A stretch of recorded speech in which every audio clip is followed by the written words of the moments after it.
Okay, I'm sitting beside my Holy Death altar because I'm in the middle of a working with regards to a client.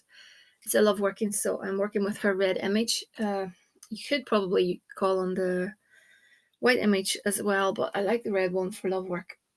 Sorry for the candles; they're probably glaring at you, so I sorry about that. But I thought I would come here whilst I'm sort of in the middle of it. What I do, I don't call her with the Catholic prayers. There is a lot of Hail Marys and Glory Bees, and you also call on St. Michael for protection. I don't do that, but if it's important to the client, if the client wants the spell done from that direction, of course I'll do that. But I like to call just via the elements. I'll tell you that in a moment. Uh, so she's been around for quite a while. Uh, as you know, she's a folk saint along with Jesus Malverde, and they share the altar space here. Jesus Malverde, in my opinion, another folk saint, Mexican folk saint. Now, Holy Death doesn't, in my opinion, doesn't like sharing her altar with anyone, but with regards to him, she's fine. They seem to have a common bond, so uh, there's no friction there. Uh, let's see. So she's venerated in Mexico. Uh, the Aztecs, there's a connection there with regards to the goddess of the underworld, lady of the dead. Now I'm going to murder and butcher this name, Mitikasiqua. I'm not sure if that's pronounced correctly, but it's a big, scary looking word. So there's links to that, and then with the Black Death in the 14th century, the figure of the Green Reaper emerged, and the Scythe. So basically, also is it La Parca from is the Spanish Grim Reaper. So there's links to her.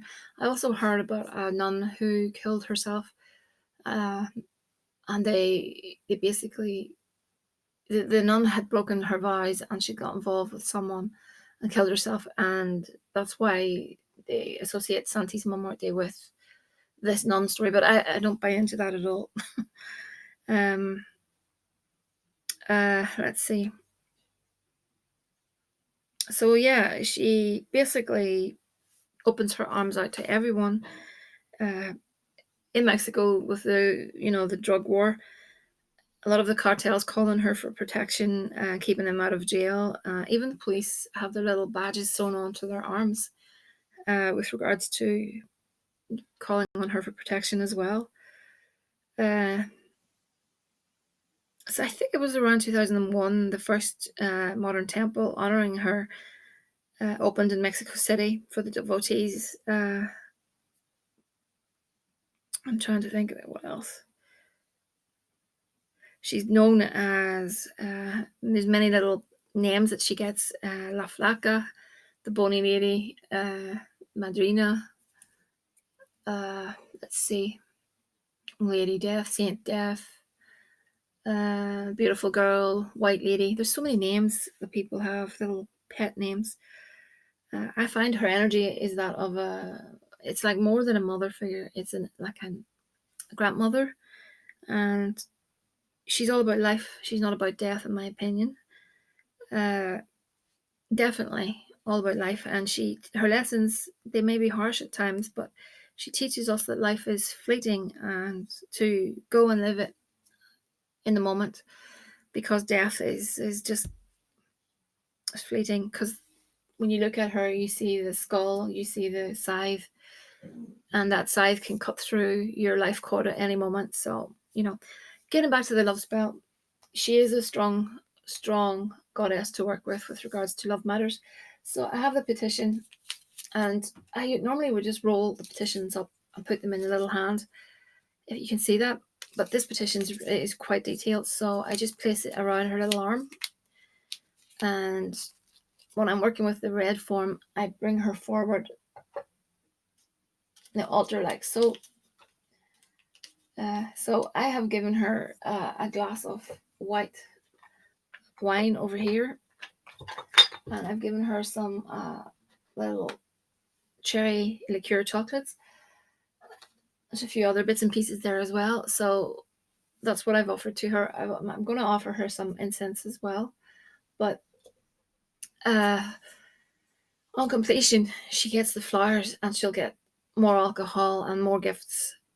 So I really want her to come through. She's a hot saint, which means that she works fast. So I really want her to come through, and then I will give her more offerings. It's important to give her the offerings quickly. I don't buy into the fact that she takes one of your loved ones if you don't honor the what's called a manda, MANDA, I think. If you don't pay the manda, I think she's okay. If you do it too many times, I think she can be a little bit harsh, but not as in taking away loved ones and stuff. She's not about that. She's not about that at all. People vary on that, but each to their own is what I say. You know, you get so many people out there and they say this and they say that. They think, well, everyone has to agree to disagree. That's all I'll say. But let's see. So I light up my red candles, and I have a purple candle going too as well for influence. Now I'll be sitting here every night with her for 9 nights. And what I say is, when I call her, it's actually pretty simple. By the powers of earth, by the presence of fire, by the inspiration of air, by the virtues of water, I invoke and conjure Saint Death. Now I will make a personalized prayer to her with regards to the client. So the traditional way is, like I said, calling Saint Michael for protection, calling God, and then you do the Hail Marys and the Glory Bees. It's not that I have a problem. I just don't relate to that, if that makes sense. So I just make a very personalized prayer straight from me to her. So it's just to let you know that I just don't think that you need to, go into all these things that you see on the internet. I think if you just put it straight on the table to her, tell her from your heart, I think that things will work a lot faster that way, to be honest with you. I will also be offering her a pomegranate hollowed out with the little dolls inside of the client and the client's woman that he wants to attract back again. That I will show in another video, because I'm basically trying to keep these videos in and around the 15 to 20 minute mark, to be honest with you. So yeah, she's really open to anyone. She's non-judgmental, and I have worked with her for a long time, and she's always been there for me. She's helped me in so many situations, and she really does protect me. She's good that way, and I'd be lost without her. So I would. So just sometimes, excuse the barking downstairs. Sometimes I would just sit and chat to her. I know that sounds a bit strange, but just sometimes I need to get things off my chest, and I'll just sit and I'll chat to her. And if it's client work, what I'll do is I will sit here and I will invoke her. Tomorrow night I will light the candles again, and I'll invoke her, and I'll just chat again with regards to the client and what he wants and the ideal situation.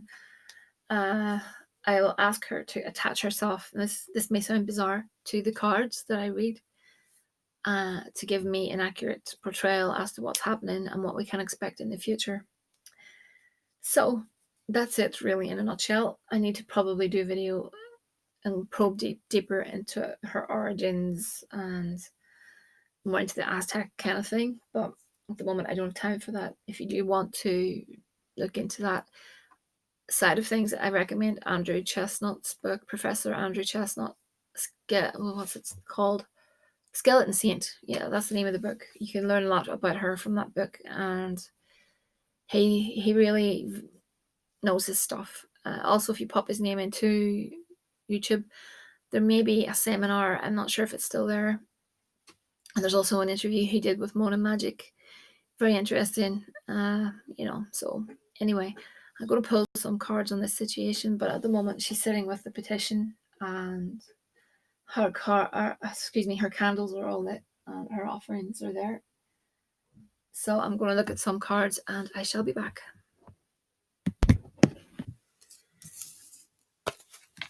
Okay, so I'm looking at some cards here. Actually, good cards. The middle card there is the ring, a card of commitment. Then we've got the woman sitting beside the sun, so that's happiness. She's going to find happiness. Over here I've got the fish and the stars, so interesting card, a financial card. So I'm wondering, is she going through a change with regards to jobs or work? Something that's jobs, work, same thing. Jobs, or is there something financial that's a big thing in her life at this moment in time? That is what's holding her back from communication. I'm going to pop these back in and I'm going to shuffle them, and then I'm going to pull out some oracle cards for you. I'll look at, I think that was just an overall look. I think I will pull cards directly on the question that is, why has she not been in touch? Okay, so I drew 3 cards. Middle card is the whip. So she's going through some sort of issue that she's beating herself up with regards to you. The tower, that's telling me that she's not in a good place. So the overall feeling with regards to the spell is good. Those cards that I pulled prior to this is good. At the moment, it seems that there's something very up and down with her. I see the tree card there, and I'm thinking there's possibly a health issue. Something's telling me anxiety. It's a mental health issue. Could be. Yeah, I'm thinking because of the situation, and because you have what would be classified as quite a long-term connection. I'm thinking that this has affected her. You maybe don't realize it, but I think this has really affected her mentally, if that makes sense. So yeah, I'm thinking the tower and the tree. I think she could be protecting herself from getting hurt again. I'd be interested to know your thoughts on that. The overall outlook is good. I'm thinking that she's protecting herself because she doesn't want to get hurt again. The blockage is her actual, putting up her own walls, if that makes sense. I will give these a third shuffle, but let me read these. These are little oracle cards. So I have, I have anxiety, fair to grey-haired woman, barrier. Interesting cards because these are all tying in. Good news, and again. So it's quite interesting. I want to see. Let me have a look and see. I'm going to give these a good old shuffle, but I want to see with regards to her and her, whatever's going on with her. That I want to see if there's a solution in these cards. I know Holy Death's working on this, but I want to see, is there anything, anything that can be done besides that? Just give me a second. Okay, so I did draw 5 cards out there. Now, there's something bugging me. It's this key card, which is a snake. That makes me think there's someone that is meddling in her life. Someone that is being pretty negative about it. And there's the 2 cards again, the tower and the whip. So I think it's all to do with someone. I think it's a female. I've got the book and the heart, not the heart, sorry, the bouquet, the flowers. So there's something hidden, something secret that needs to come out to bring out happiness. But this snake person is also the reason why she could be infusing her with negativity with regards to you, about don't go back to him, he hurt you in the past. You always get someone that meddles like that, people's relationships, to stay the hell out of it. So I think that's what it is, and I think it's an older person, because that gray-haired, fair-haired woman That makes me think of an older person. I don't know if it could be maybe a mother figure in her life. That's what I'm thinking. But I definitely get the impression it's a female, and that is what's blocking at the minute. Pretty sure that's what's blocking, and the own fears that she has herself. So I'll leave that with you. But I think the overall look of things is good. We did pull a few really good cards there at the beginning. So yeah, I mean, I think once she steps past this person's influence, I think things will be fine. It's just a matter. One thing I would say to you is do try to make sure that she knows that the relationship will be different this time. She won't be going back into the old ways. That it's a new relationship with a new you and a new her. And that's very important, because people don't like to backpedal into relationships that they will once hurt. So as long as she knows that everything's changed, you've changed, things will I think things will be a lot better. It's just the thought of taking the 2 steps backwards, 2 steps forward, 2 steps back. I think it's important to let her know that so much has changed and moved on for the better, if that makes sense. Do come back to me. I'd be interested with regards to your feedback. Also, I will get some. Hopefully, I'll get a video done of the little pomegranate offering. It's a very, very pretty spell, and I've worked it many times before in the past, and I'm sure the viewers would want to see that too. I did do one quite a while ago. It's probably over a year ago to the channel, but it's time for a new one. So it's thehouseofmagick@gmail.com. I will get to all of your messages very, very soon. Apologies for the wait. It's been a busy time, an extremely busy time. So I will get caught up very soon. If you're waiting on a video, you'll get your video very soon. It does take time. Apologies for that. But I'm working every night on these videos when I get back from my day job.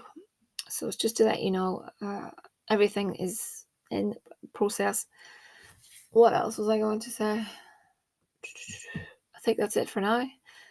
I have another money spell coming up, and if I'm working with Lord Bilal, King of the Goetia.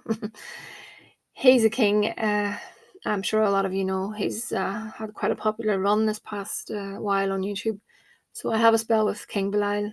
I call him Lord Bilal, but anyway, that's coming up in the next day or so, and it's thehouseofmagick@gmail.com.